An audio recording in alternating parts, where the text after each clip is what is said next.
today's session, why rethink our recess? Well, there are so many new opportunities that we're learning about, especially backed by data, as to why it's important to let kids have unstructured free time to play and roam, for all the mental health and well-being and social emotional development that kids do at recess, and beyond just one recess. So I know lots of different districts are doing different things to address how often they get kids outside.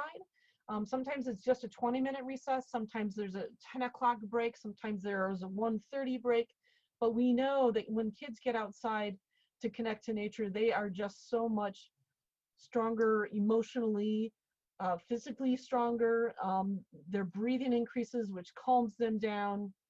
And these next 3 slides are just a series of slides from the Children in Nature Network. If you're not familiar with them, they are a national, now international organization based here in the US that collects data on why this work is important. And they're collecting new research all the time with their various partners. And this information is available on their website. They have a schoolyard hub on their website. But we know that many of our kids have some kind of disability or potential trauma in their past life. They have maybe some home issues that they're dealing with. So there's all sorts of reasons kids could have various levels of stress or concerns when they show up at school. So helping them find spaces, places, and programs to help them calm down, any tool we can put in the toolbox for the teachers and the principals and the staff is only going to help more. So we want to add on to all the amazing things that schools are already doing and give them as many spaces as we can to help those kids and that staff feel resilient and restored and positive. This picture down here on the bottom with the wheelbarrow, this would make Mandy smile. Mandy is our garden coordinator at Houck Elementary, and we know that having wheelbarrows on campus promotes self-awareness in what kids can do. And drop the can't, but kids can use wheelbarrows. They're strong enough and they can build teams regardless of what class they're in. If it's a gen ed class, a structured learning class, a structured communications class, we lose labels when kids are out working in the gardens and they work together. And it's powerful stuff. Green schoolyards promote physical activities in ways that we may not have allowed kids to move before. We know that over time we have taken more and more risk out of playgrounds. And of my generation, where the 12-foot tall monkey bars was over the asphalt, yes, we've learned that that's not safe. But we've put in new, safer playgrounds, but then we started to lose some of the risk. So adding more risk in imagination play, instead of a structure that says climb here, slide there, or tap on these bells here, adding more natural elements lets the kids make up the games, lets them create the exploration that works for them at that time of day, etc. Some kids will just need light activity one day. Some kids will just need to go all out and just run. You may hear a bumping on my ceiling because my kid is upstairs doing the monkey bars in his room right now, so I apologize if you hear a bumping. But we know that kids need lots of play. We know that we're breaking down gender barriers of that's a boys game, that's a girls game, girls can't do that, boys shouldn't do that. We're losing labels once again when we create more diverse features across a campus for kids to play at recess or even during class in PE class, so that kids can find what setting is good for them on that day, right? It says, the graphic, if you can't read it here, it says less than 3 in 10 high school students get 60 minutes of physical activity every day. And that number drops even more significantly when we add the words outdoors. So outdoor activity drops even more. And we know that when you're doing outdoor activities, whether it's a structured team sport or just, riding the bikes or whatever, we know there's going to be additional benefits from being outdoors in the fresh air, seeing natural scenes around you. Imagination and cooperative free play. So once again, changing how we think about recess, and it's a structure, you have to go here and do this game. Foursquare is for Foursquare, or hopscotch is for hopscotch. We've added layers of rules and expectations over time, which is understandable, right? We can't have utter chaos when there's 125 kids out there. But when we start to rethink about, well, why is that rule there? Or why is that expectation there? And we we drop some of those and we let the imagination, the cooperative free play happen, we see more benefits. We know that some kids need to be incredibly active. Some kids want to be dramatic. Some kids want to go explore. Some kids just need to be by themselves and just have some quiet space. There's all kinds of play that needs to happen, and making sure that we have enough space and it's spread out so kids can have that space on their campus to play the way they need to play. The stat once again here says 8 to 18-year-olds in the US spend an average of 7.5 hours a day using entertainment media. Well, this was created a couple years ago. Now that we've added homeschooling screen time, so probably 4 to 6 hours a day on a screen for that, plus add the entertainment, you know, we now have blocked our kids' days out with lots and lots of screen, very little opportunities to get outside. So this becomes even more important. So the work that we do with Green into Schoolyards, and there's so many partners here in Clark County and the region. Several of them are on the meeting call today, and we look forward to hearing from them in just a minute. This is the work that I do for a living, and I'm so excited to share it with you. I'm going to just go over a couple of slides here that I talked about in webinar 3 about master plans for Green into Schoolyards. But basically what we want to do is promote wellness for kids. Whatever wellness is for that kiddo, whether it's quiet or active, we want to create those spaces. We want to enhance the hands-on learning, because learning can happen at recess or during the morning breaks, and all kinds of learning. We want to diversify play, whether it's hands-on building or just hopping and running and getting their energy out. So we want to rethink, where are those spaces and those places for kids to do that. So just once again, so there's the playground industry has come a long way, especially in the last 10 or 15 years. They now have research committees in most of the major playground manufacturers who research play and research social connections and research mental health and social health. And they incorporate that into the products that they sell, knowing that we want to be more inclusive. We want to include all abilities to be able to play in as many spaces as possible. So if a wheelchair pulls up next to that climbing wall, they can lean over and pull themselves up a little bit.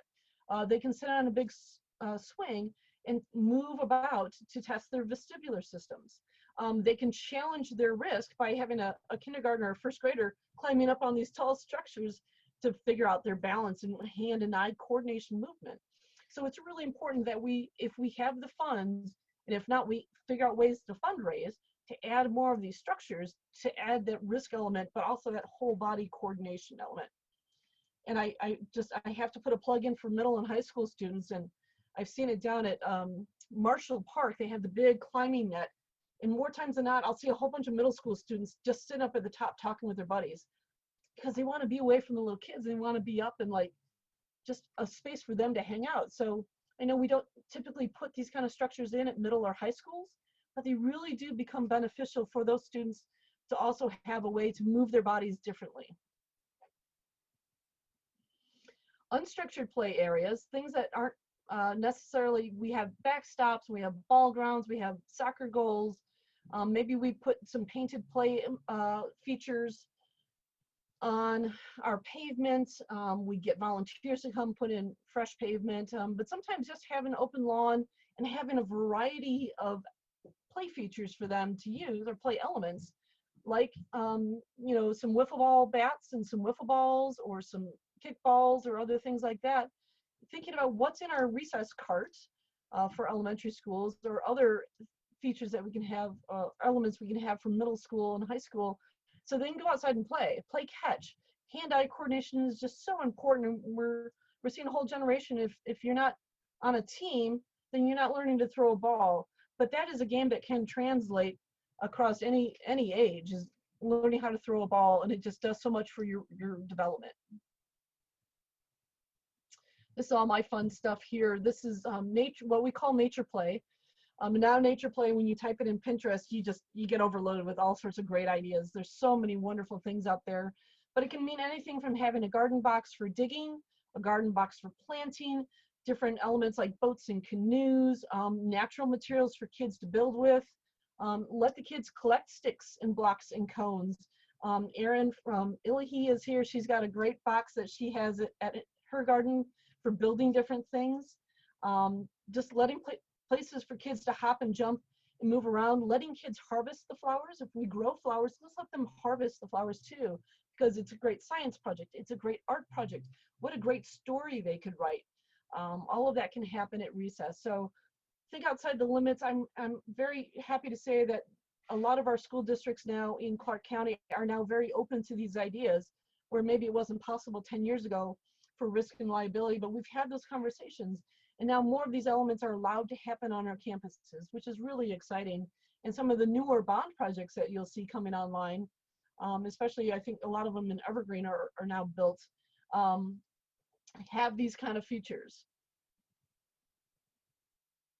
Okay, so my last slide, and then we'll get into talking with each other. Programs to support play. And there's so many great programs that are already happening, and many of you are here on the call today, and we would love to hear from you.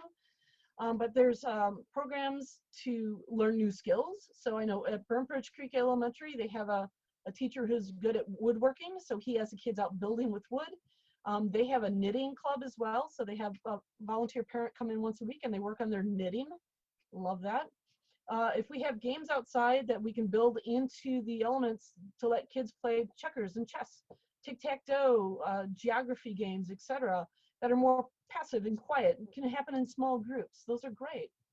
Having spaces and tables, seats, once again, carts with materials for art and reading, doing mindfulness activities, you know, stretching activities, just different things to shake it up for those kids who want to have quieter play. Adventure play is really important. Coming up with, I know, I think it's Walnut Grove Elementary has their older students mentor the younger students, and they come up with games, and they do like nature scavenger hunts, and the fifth graders get to lead the younger kids in play, and they help create the games, and it's really great adventure that they do all over their campus. Playworks is a really great program. Many of you may already have Playworks on contract with your school. They have it at Hauk. They have it at Ogden, Ogden and Truman and several Evergreen schools as well. And Playworks comes in and they have a whole book of games that they play. So kids are allowed to go and join Playworks. But the other exciting piece is the older students get to learn how to be coaches, and then they get to coach the younger students. So it's a really great way for kids who aren't good at making up games. They can learn those skills to make up games and play by rules and that kind of thing. And there's so many great things that we can add simply to pavement to help with that, or other ways. Then there's unstructured play, and this is my favorite. We need to, and I'm guilty of this as well. I've got two kiddos, and my ability to let go, put that down, drop that, you're gonna hurt yourself, you're gonna, you know, get in trouble. Let go and let the kids adventure.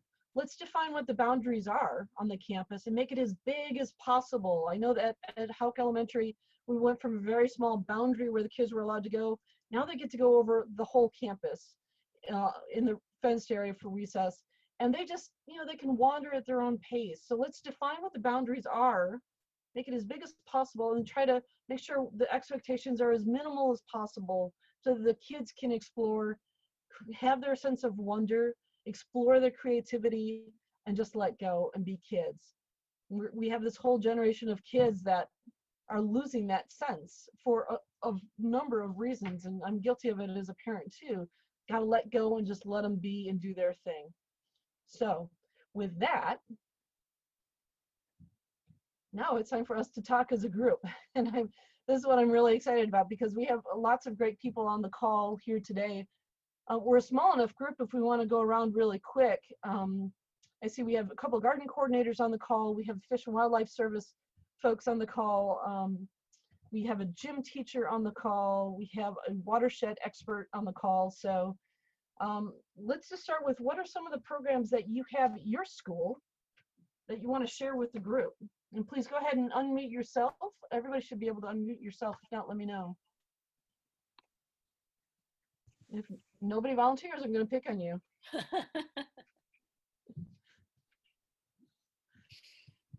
All right, I'm going to start with Chris. Okay. Well, I was going to start anyway. Okay. We don't have much on our campus in the way of nature play.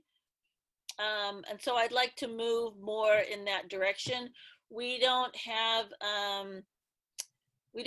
procedures in place right now to allow kids to come into the outdoor learning space during their recesses.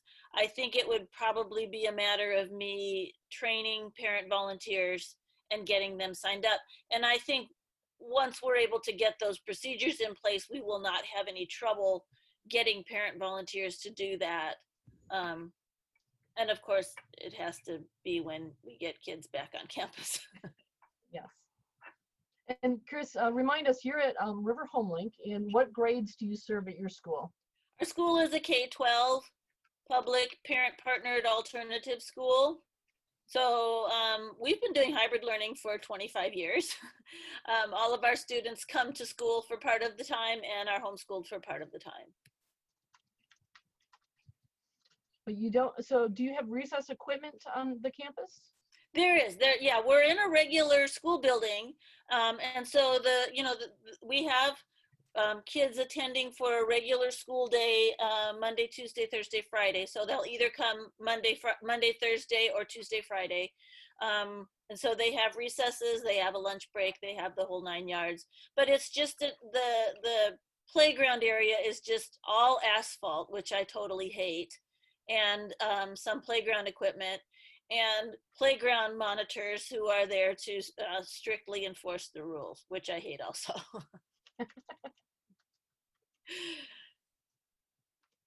Awesome, thank you for that, Chris. All right, I'm gonna pick on Erin next, out at Illahee Elementary. So you want to know kind of what recess is like, and then also what alternative programs? Yeah, so what's your recess like? I know the answer to this.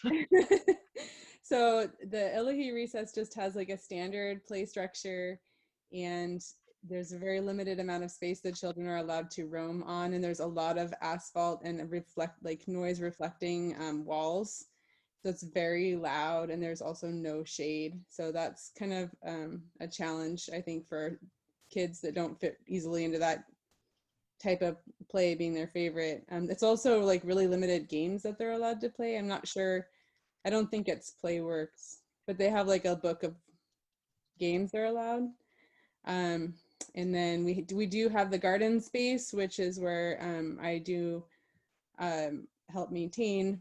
We have a parent-led recess gardening program, but the challenge there is that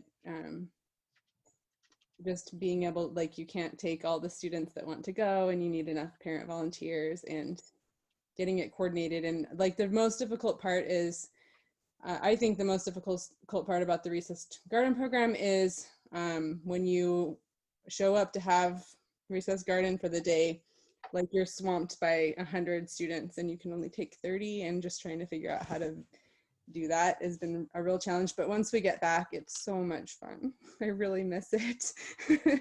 I really, really miss it.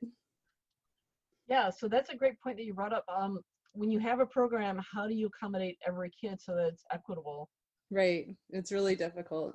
That's a great But we do all sorts of things back there. We did secret crocus planting, where every kid that came back got one little crocus bulb last fall, and then they got to, basically we told them you can plant it anywhere you want, and so they planted them everywhere. And then we had crocuses coming up in all sorts of strange places in the garden, which was a lot of fun. And we have the building area, and it's a lot of different things depending on the season and what we're doing. There'll be stuff to do there. Some kids just hang out. We do bouquets. We make bouquets, and then the kids can pick a teacher's name and stick it on the front, and we can deliver them to that classroom. And then the teachers bring the vases back to the staff room, and we pick them up later. Nice. Awesome. Thank you for that. But your space is tucked away from the recess, so it's not accessible at recess unless a parent volunteer. Right. You can't see the school garden from the recess, so it wouldn't be safe for the kids to go there by themselves. Yeah. Okay. Awesome. Thank you for that update. Who else? Because you know who I'm going to pick on. I'm looking at Mandy. I'll unmute myself. I was going to talk, I promise. I know. Go ahead. Tell us a little bit. You're at Houck Elementary in downtown Vancouver. Yeah, so I'm there twice a week for recess sessions, and we offer quite a few different activities for the kids to be involved in. We have Green Team, which is what I manage, out in the garden. We have Playworks. We have they run laps. Some of the kids run laps, and I don't they they keep track of their laps. You could probably talk more about that, Jane, than I can. And then once in a while they'll do like music out with the principal out in the yard as well. But I have about sometimes I have really big groups. So Erin, I could talk to you a lot about trying to manage those sizes. Simple is always the best I've found with large groups, and when I go out there to plan or go out there to work with the students, when I do have large groups, it's usually cleanup parties. Let's see what else. Our recesses are all integrated as well, and so I'm trained as a horticulture therapist, so I'm trained to actually be able to work with students with disabilities as well as students have no disabilities whatsoever. And so I do a lot of planning for each of my activities to really make sure that there's not a single student that will come out there and feel not included. So it does take a lot of prep work. I spend probably more time prepping than anything for my activities, and also prepping it to where they can be really easy activities. Sometimes I just have kids that will come to my table and they just want to grab something and go. Also my activities, I have to plan to where, sometimes we have to work inside. So planning to make sure that I can have like indoor activities, like we did bird studies during the winter season, that we could do both outside and inside. And I don't know, do you have any specific questions, Jane? Well, also talk about, you have a whole suite of tools, so you let the kids use tools to help maintain, like sweep and rake and all that. Can you talk a little bit about that? Yeah, so I have they're all long handled tools, and several tools. I recommend getting the short handled ones for the K through fifth grade. But I have enough tools for anyone to join in. We have 2 barrels, and just splitting up, giving people, if I have multiple people that want to run the wheelbarrow, giving time limits on those. I have to go out and plan out to think about what am I going to be doing with the students out there for that day, so everyone kind of has some direction. But like rakes, I have so many rakes, and so one of the activities that I've done with the kids is just have everyone go out and rake the leaves, and of course they want to start jumping in the leaves, and encouraging that too. So that I've had kids tell me that they've never jumped in a pile of leaves, which is painful for me to hear. But they all they all share the tools nicely. I don't have a single tool that I'm like, oh, you can't use that either. I keep like my sharp stuff on my body, but sometimes I'll have some students that they want to practice cutting and whatnot, so I'll bring out like scissor, just your scissors for them to cut seed stalks and whatnot. But I have a lot of tools. Yeah, thanks to you, maybe, Jane. I don't know. There's a lot of stories behind how we got those tools, but I think the important thing to reiterate, because I've heard lots of principals say, well, we can't have tools because the kids are just going to schwack each other with them. And we have found that kids are so excited, and maybe it's our population, that we have a lot of kids in foster care and homeless and apartments and condos, that they don't have a lot of access to tools or yard to even play in. So, hold on, sorry, no. So we have a lot of kids who have never really had the opportunities to use tools, so it's their first chance, which is really exciting. They're learning a new skill. And I don't think I've ever turned a kid away from Green Team because they were misusing a tool. They just didn't understand, or they didn't have the expectation. And of course, they have to learn how to share. So this kid wants that color rake, and that kid wants that color rake. And now they have to, so they're working on team building because that kid really wants that other tool. So now they got to negotiate with each other and work. But I don't think I've ever seen an injury, knock on wood, from misuse of tools. Maybe somebody misunderstood. So I can also add to that. So I have a very firm rule in Garden Club and Green Team that a tool never goes above your knees. It always stays below. So then you don't have anyone trying to do that number on each other. But I've never really had any problems either with that. And you also touched on something that I do want to mention also for Garden Club, for recess. I do both after school and during recess. And what I've noticed is that the students that you see during the recess time, it's the students that don't have the opportunity to go to an after school program. Maybe they have to go home and immediately and watch their brother or sister, or maybe they have to rush back to the shelter. But having something there and available for them to do at recess has really increased like the diversity of the students that I get to work with too. So another added benefit to doing this during the recess session. Yeah, and how it all started with the principal, it's now 3 principals ago, who said, if we're going to do this, it has to be accessible to every child who wants to participate, regardless of income or abilities. So it said, well, recess, we have everybody at recess. So that worked out great. I also see we have our PE teacher, Janelle Wildeman from Hauk, on the call too. Janelle, is there anything that you wanted to add about how the PE class might participate? I don't know that I can speak specifically to, PE and how they would participate at this time, but I do want to say that I understand the hesitation you get with administration, especially like for liability. I play some non-traditional sports in my PE classes. And we have they're made for PE, but we have lacrosse sticks, or we bring out the plastic bats, and the first thing that we hear is, oh my gosh, the student can't do that, especially our kiddos with disabilities. And it's like, my first question is, why can't they do that? And then when I hear their answer, then I'm like, okay, well then how do we make it happen so they can do it? I've just seen a lot of great things happen at Hauk with Garden Club before and after school, while I'm in the gym, or even at lunchtime. After school, when I'm coaching volleyball, kids are just so excited and can't wait to get out to Garden Club. So that's always fun for me to see. I just picked up Lincoln Elementary School this year, so I'm curious to see what their recess looks like. And I really think that we need to get back to the free play, the choice, making those decisions, taking turns, and problem solving when someone does have that red rake and you have the purple one. We've gotten so far away from that.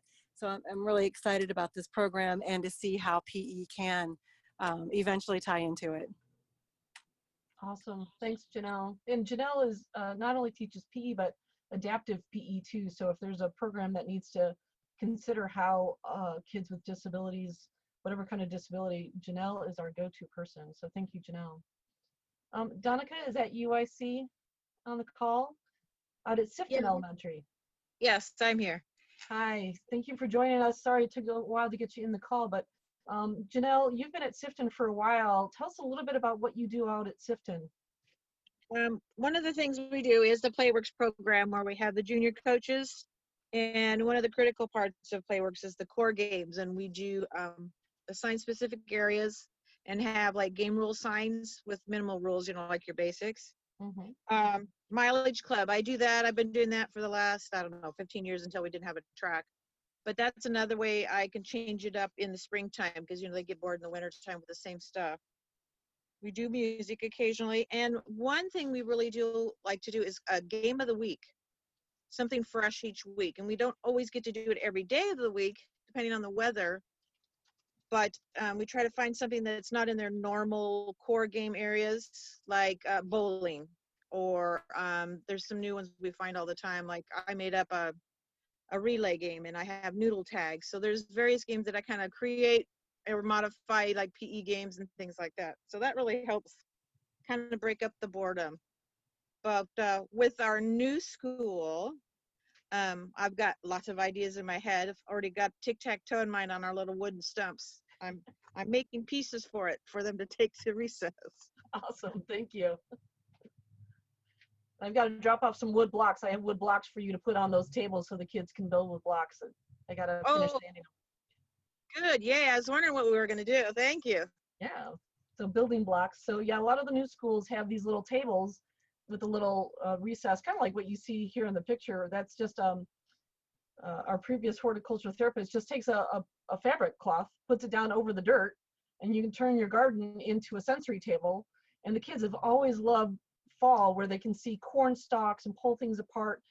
They get to harvest the giant sunflower stalks that grow, and then kids can measure the different size leaves and then tear apart all the sunflower seed heads and things like that. So if you don't have a table, you can make one really quick if you've got a garden box, especially in the fall when you're pulling things out maybe for the season.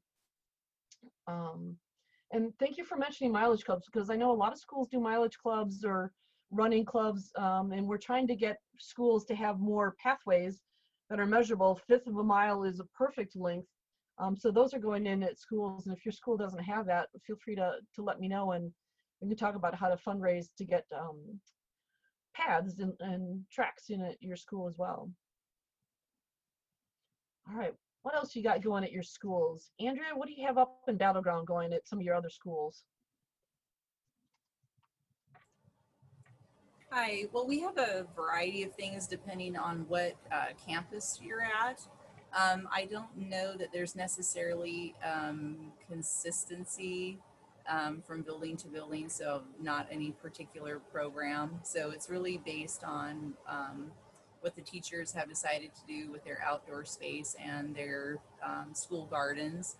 I hear really positive things. I was actually a part of the River Home Link Garden when they got that off the ground, and that was really an exciting program to see and to see get started and to see where it's grown. So yeah, so I'm sorry to say I don't really know of consistent programming, but the pockets of outdoor time that I do hear about are really positive, and I know the kids really they enjoy that time outside, and it's particularly good for the kids that we have that tend to be a little more twitchy and need to get out and about, and it's I guess a confidence builder, especially for those. Yeah, confidence building. Thank you for mentioning that. That's fantastic. I'm going to pick on Rainey Rao. I see you on the call. Hi. I know you run programs like during classes for watershed management and water quality. What do you think could be applied at recess for kiddos? Well, I think that really working on, I'm going to pick on elementary real quick. Working on elementary school observational skills is something that's going to just really help out. So I would think that doing something where you can get kids to start thinking like a scientist and observing like a scientist, and recording that will just kind of sharpen that skill and just translate to being better at it as they grow up. That's something that I think would be pretty amazing to see. And really, anytime you have any water around, you can test it, even if it's not a natural waterway. So if you have a bioswale or a stormwater facility on your campus and you kind of want to dive into what's happening there, it can be very playful. It does not have to be as structured as when I show up and make the kids do the science. I think just having kids outside and able to interact with these natural environments will kind of foster an interest that they might have in maybe developing a more scientific approach to it as well. Awesome, thank you, Rainey. And I'm sorry I didn't mention, Rainey is the City of Vancouver Water Resource Education Center's water quality specialist, and she, when we get everybody back in school, we'll take various schools all across Clark County out to check the water quality in their local creeks, streams, and bioswales. So can I just do a little plug? please. Since we're not in school right now, I've been getting better at creating hands-off student-led activities based around our science curriculum for water quality testing. So I'd love to share that with anyone who has an interest in having that. Oh, Thanks. we would love to see that. Thank you. Is it on your webpage or are you just making it as you go? It's not on the web page as of yet. It has a couple of hoops to jump through before it gets there, but I'm sharing it freely with my Student Watershed Monitoring Network teachers. So once it's on the City of Vancouver's Water Center website, it'll be very available. Awesome. Thank you. Rainey, could you do me a favor and type in your email address in the chat box? Sure. Maybe Yes. a link to your website for the water quality. If anybody's interested in contacting Rainey for the Watershed Monitoring Network, it's amazing. It's 26 years in now. It's a really great program. Thank you. I like it. And I see we have two representatives from the Fish and Wildlife Service. I'm going to pick on Josie and Nisha from an outside provider who typically take kids on field trips to sites. What do you think would be a good translation of kind of the activities that you do at the refuges, maybe on a school campus? I'm going to put you on the spot. Oh, you're going the opposite way. I was prepared to, oops, I have my camera covered up from previous, sorry. No, you're I'm fine. sitting next to the window that is very bright, so I'm like in the dark with the windows drawn.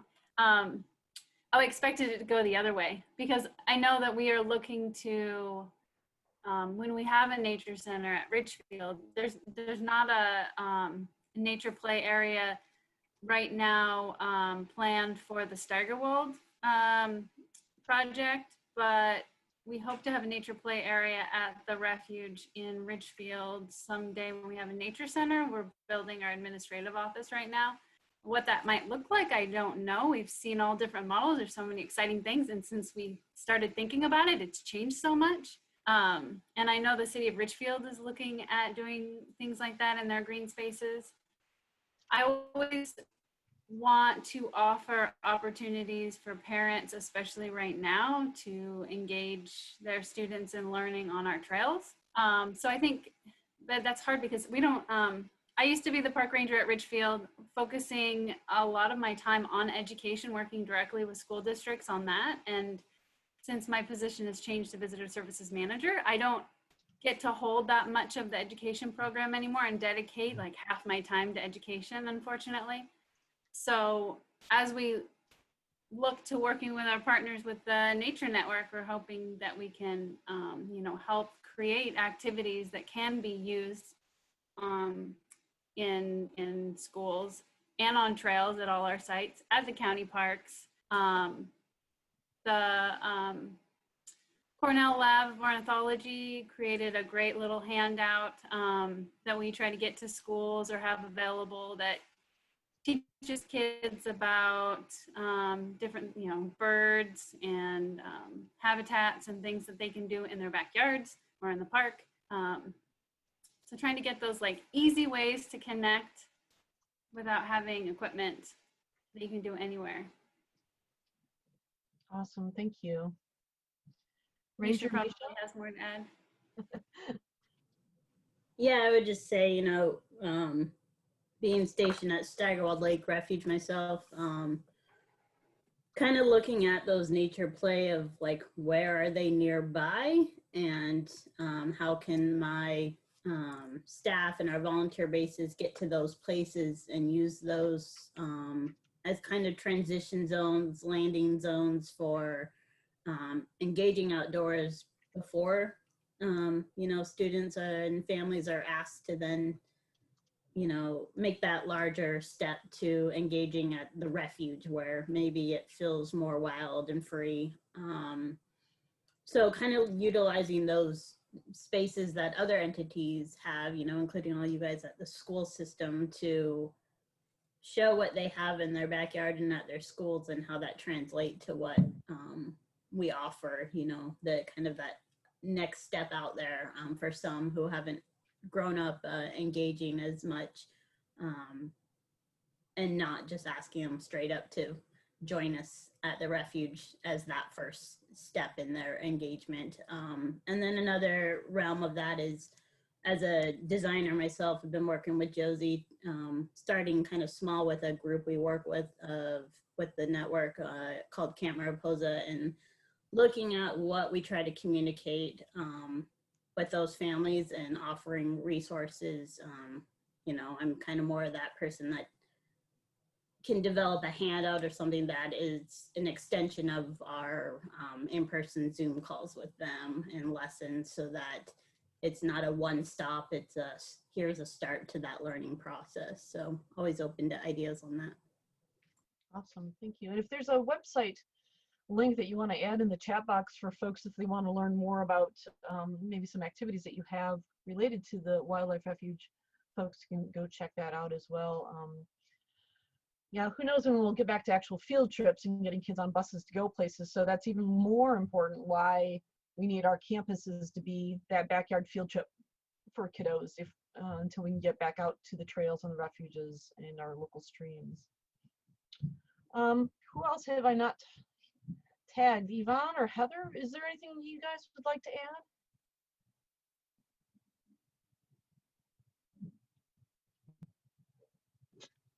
So this is Yvonne. Heather and I actually teach 7th grade science together at Pleasant Valley Middle School. So and Andrea is our science liaison. And I know Mark Watchman has also done a lot of work out there in our area and in our fields. And so we have just been joining these to get some more ideas of how we could better utilize our space and some other ideas of how we could transform our area into possible gardens, and you know, doing like the butterfly gardens for even the elementary, and getting the elementary on board with getting some things together to utilize the space that we have, because we have a great space right out there by Salmon Creek. Mm-hmm. So I think that's it. Awesome. Great, thank you for that. We're getting close to our time already. Gosh, that went by way too fast. I want to thank everybody for coming today. Like I said, hopefully this is the first in many long conversations that we can all have, just share ideas. I work currently in Vancouver and Evergreen schools on both the new school bond schools, but also transforming existing schools through master plans, which was one of the previous webinars. If you want to learn, if you or your colleagues missed a webinar, please go visit our partners at the Clark County Greenschools.org. In their blog, they have all our past webinars, or almost all. I have to finish editing the last one. But all of these webinars will post there, but we really want to host another series of webinars. And I'm already thinking about maybe a plant share or a seed sharing program that maybe we can do in the spring. If we get everybody back in school by spring, wouldn't it be great if we could all have a network where we could share seeds and share ideas? During the Illahee tour last week, Erin showed the salad kit that she put together for kids, and man, I would love to have every kid get a salad kit so they could take home and grow their own salads, or create those as a gift for somebody. So hopefully we are starting to build a network of all of us that are working to further this work and create these spaces and the programs so that we can get every kid to be comfortable outside. Because one of the stories I heard at Burnt Bridge Creek is from their recess staff, some kids are afraid to go out at recess for a number of reasons, and we want to help kids overcome their fears to go outside the building and find spaces that work for them. We want to help recess staff, the paraeducators, the teachers, the volunteer parents, overcome any fears or concerns they have with either behavior management. There was one lovely person who said she is deathly afraid of worms, and so when the kids get excited after rainfall, the kids run over with the worms. She's like, no, don't take them to me. So, well, let's create a rescue area over by the garden that's far away from where you stand, and the kids can rescue the worms, and all you have to do is say, great, over there. So lots of little conversations to make sure that we understand fears, concerns, challenges, obstacles, opportunities, successes, fundraising, sharing of resources, who needs, you know, a certain kind of plant. Maybe another school could grow that. We talked about the high school students. growing plants to support the elementary school gardens. And what a great career opportunity for those kiddos to grow the plants in the greenhouse, bring them over to the elementary schools and teach the little kids, because they want to hear from the high school students. They want to hear from me necessarily. They would love to hear from the big kids. So lots of ideas and opportunities. Anything else anybody else wants to contribute? I'm obviously excited about this topic and I appreciate all of you attending. Anything else to share for the good of the group? Okay, I tell you guys all the time, but you're all awesome. And the fact that you've kept coming time every Wednesday at the end of your very long Zoom day, I appreciate it. There's a couple links in the chat box. If you didn't grab those links, go ahead and grab those links if you need to for some of our partners out there. And once again, we want to set up another webinar series, hopefully late winter maybe. We would love to hear your ideas about you and your colleagues. What information do you need that we haven't discussed or haven't discussed in depth enough? And let us know, because we want to make sure that everybody has access to get these spaces outside. Awesome. So thank you so much, everybody. You're all amazing. Keep doing what you do. And we will get those kiddos back in school at some point. And when they do, they're going to be just amazed with all the cool new things that they have on the campuses, that the work that you're doing. So thank you very much.